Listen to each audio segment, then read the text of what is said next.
this time around, mas magiging magaan yung inyong pamumuhay or makakabawi kayo.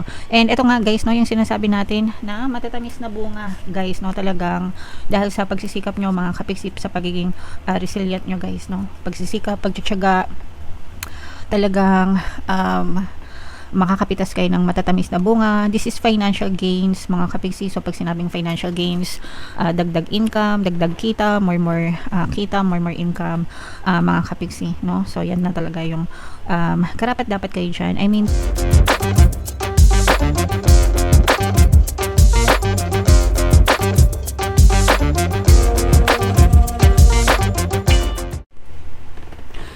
hello guys, hello Virgo, welcome back to Pinay Pixie Tarot. Ang pamagat ng episode natin for tonight is Chinese New Year kapalaran ngayon 2026 mga kapixie. So yung ating Chinese New Year ay simula February 17 guys. So ang reading na to ay simula sa period na yan. So unahin natin tong deck na to mga kapixie. Ito yung mga angel messages para sa inyo guys, okay? So yung first, grabe, sobrang ganda nito guys, no? Ito yung matatamis na bunga, productivity mga kapigsi, no? Talagang magiging sulit yung mga sacrifices nyo, sulit yung mga effort nyo, mga kapigsi, kasi talagang mararamdaman nyo yung balik ng mga matatamis na bunga ng mga effort nyo, ng mga pagsisikap nyo sa buhay guys, okay? So i-mind nyo na yan guys sa comment section, mind matatamis na bunga, mind magagandang bunga, mga kapigsi. And ito dahil sa mga pagtsatsaga nyo and sa pagiging matiisin nyo sa buhay guys, na wala namang success na natatama sa overnight, no? Combination yan ng hard work, effort, positive mental diet, mga kapigsi, positive energy.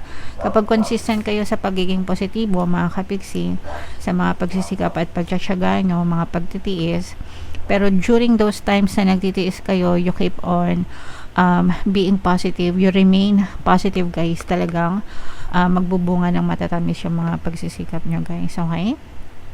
So yan, i-mind nyo na yan guys sa comment section, matatamis na bunga, mga kapigsi. And ito naman guys, this is separation mga kapigsi. So ito guys, pwedeng nagkakaroon ng separation in terms of you versus your environment mga kapigsi, no? So parang hinihiwalay mo yung sarili mo sa mga negative na tao, toxic na sitwasyon, mga toxic na bagay, mga kapigsi, and you want to protect your peace of mind, you want to protect your energy.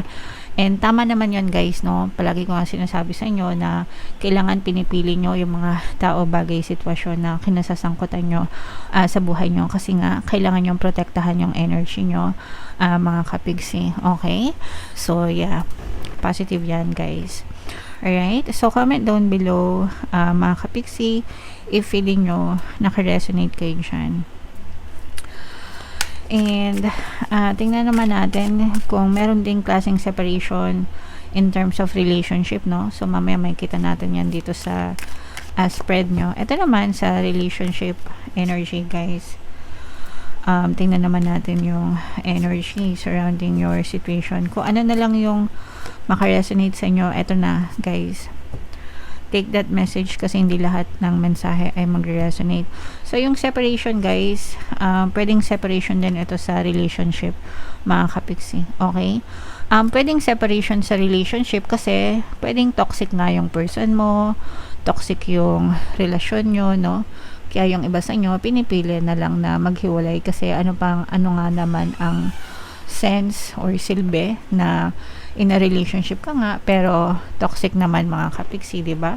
So mabuti na rin for some of you, mas makakabuti pa na maghiwalay kung wala na talagang love or kung wala nang positive na nangyayari sa relationship, kesa naman sa lalo lang kayo magkasakitan, kesa naman sa lalo pa kayong magdusa guys, okay? So for some of you, merong nakaamba na separation pagdating sa relationship guys. Sa iba naman guys, ito nagkakaroon ng healing at saka evolving ng relationship. So pag sinabing evolve guys, nagbabago para sa mas positibong pagsasama, para sa mas harmonious na pagsasama guys. and nagkakaroon din ng healing sa pagitan nyo ng iba. Pero yung mga hindi na madadala sa mga pagbabago, dito na ang uwi niyan sa hiwalayan. Pero hanggang marirepair pa, hanggang willing pa kayong dalawa na ayusin and tanggapin yung isa't isa, tanggapin yung relasyon, pwede pang mag-evolve yung relationship nyo to a better and healthier na pagsasama, mga kapiksi. Alright? Okay, so comment down below guys kung saang mensahe kayo dyan naka-resonate, Virgo. So, ito naman guys, hanapin natin yung energy ng Virgo habang sinashuffle ko to. Panoorin nyo muna yung video natin regarding sa ating paano mag-manifest ng abundance video course. Kapiksi, sawa ka na ba sa mga struggles at hirap sa buhay mo? Masipag ka ba at masikap sa buhay ngunit hindi ka pa rin umaasenso? Ilang beses ka na bang nag-attempt mag-negosyo at mag-invest pero palagi ka pa rin nalulugi? Sa pagkakataon na ito ay maaaring may subconscious beliefs ka na nagiging balakid sa iyong pag-unlad at pagyaman. Introducing, paano mag-manifest ng abundance video course. Dito ay matututunan mong ma-overcome ang mga balakid mo para tuluyan ka ng umunlad, umasenso, sumagana, maging matagumpay, successful at maswerte sa iyong kabuhayan, pera, trabaho, negosyo sa lapi at kaperahan ng bonggang-bongga. Dali, mag-send na ng email sa pinoypixie@gmail.com at simulan na ang iyong pagyaman ngayon. Alright, so sa lahat ng gusto mag-avail ng course guys, meron tayong paano mag-manifest ng abundance video course, paano mawala ang third party at magkaroon ng harmonious na relationship, paano pabalikin si ex or vice breakup. Sa mga interesado guys, mag-send lang kayo ng email sa pinoypixie@gmail.com. And sa mga naghahanap ng pampaswerte na lucky charms or bracelet kay sa Venturing tsaka si Trinity guys, may makita kayong link sa description box. And available na rin yung ating money shaker jar mga kapiksi. Sa mga interesado, mag-send lang kayo ng message sa WhatsApp.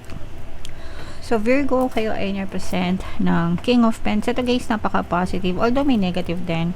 Combination ng positive and negative. Ito yung nakikita natin na heartache, mga kapiksi. This is because of separation, no? Pero ito guys, I'm sensing na parang iiyak lang kayo ng mga isa, dalawang beses. Pero parang mas magiging panatag kayo right after kasi parang isang malaking tinik, isang malaking sakit sa ulo yung mawawala sa inyo if in case na magkaroon ng separation nga no sa relationship. Kasi itong relationship na to guys, very toxic na parang feeling ko matagal na kayong pinahihirapan itong relasyon na to. Maaaring matagal na kayo may problema ng person mo, maaaring matagal nang may issue kayo na hindi ma-resolve mga kapiksi. And usually guys, kapag ka hindi ma-resolve talaga yung mga issue at lumala, no, talagang mauuwi sa hiwalayan, mga kapiksi. So okay lang yan. I mean, natural lang na masaktan tayo. Wala namang relasyon na hindi iniiyakan kapag natapos, diba? So it makes sense. Pero if ever man na makaresonate kayo dito and ma-experience nyo to guys, pwede kayo makinig ng ating Ho'oponopono and self-love na subliminal dito sa ating channel para mapabilis ang inyong recovery, mga kapiksi. Okay? Alright, so yan yung nakikita natin sa negative, mga kapiksi. Sa positive naman, ito yung sobrang positive guys, lalo na pagdating sa kaperahan. Makaka-recover kayo. Yung iba sa inyo guys, sabi ko nga, no, maaaring may bagong opportunity kayo sa pera, sa pagkakakitaan na magiging dahilan para maka-recover kayo sa buhay, maka-recover, makabangon, makabawi. Especially kung last year masyadong naging mahirap yung buhay sa inyo, kung last year medyo mabigat yung dating or daloy ng pera sa inyo, this time around mas magiging magaan yung inyong pamumuhay or makakabawi kayo. And ito nga guys, no, yung sinasabi natin na matatamis na bunga guys, no, talagang dahil sa pagsisikap nyo mga kapiksi, sa pagiging resilient nyo guys, no, pagsisikap, pagtsatsaga, talagang makakapitas kayo ng matatamis na bunga. This is financial gains, mga kapiksi. So pag sinabing financial gains, dagdag income, dagdag kita, more kita, more income, mga kapiksi, no? So yan na talaga yung karapat dapat kayo dyan. I mean, deserve nyo tong mga success sa kaperahan na yan guys, kasi talagang naging masipag kayo sa inyong paghahanap buhay, mga kapiksi. So lahat yan guys, i-mind nyo na yan. Matatamis na bunga, mga bagong pagkakakitaan, pagbangon, recovery, mga kapiksi. And eto guys, may mga kaibigan ka, no, na handang sumaklolo sa'yo. Nandyan sila, especially sa panahon ng separation mo or heartache mo. Kasi nga yung iba sa inyo malungkot, dadaan kayo sa medyo malungkot na moment, mga kapiksi. Again, this is because of separation pagdating sa relationship, guys. Yun naman yung, at saka yung iba sa inyo parang nagsisisi, may halong pagsisisi, hindi nagsisisi na nakipaghiwalay, pero parang nagsisisi kayo dun sa time na nasayang dahil sa pagtitiis nyo ng maling relasyon or sa maling tao, mga kapiksi. Pero okay lang yan. Makaka-move on din kayo, guys. At saka sabi ko nga, may mga tao na dadamay sa inyo, mga friends nyo, ganyan, para medyo maibsan yung lungkot na nararamdaman nyo. So, parang sila yung magiging source of happiness mo, magkakaroon ka ng more time sa family and friends mo, mga kapiksi. Okay? Alright, and eto guys, this is a message na wag kayo masyadong makinig sa mga influence ng ibang tao, sa mga nambabash sa'yo, sa mga nandadown sa'yo.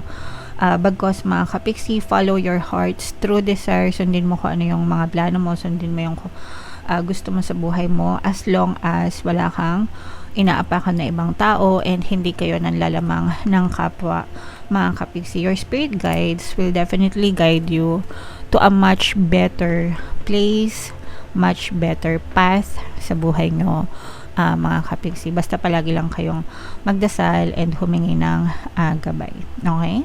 Alright. So, eto guys, i-mind nyo na itong mga matatamis na bunga, financial gains, more money, mga kapiksi.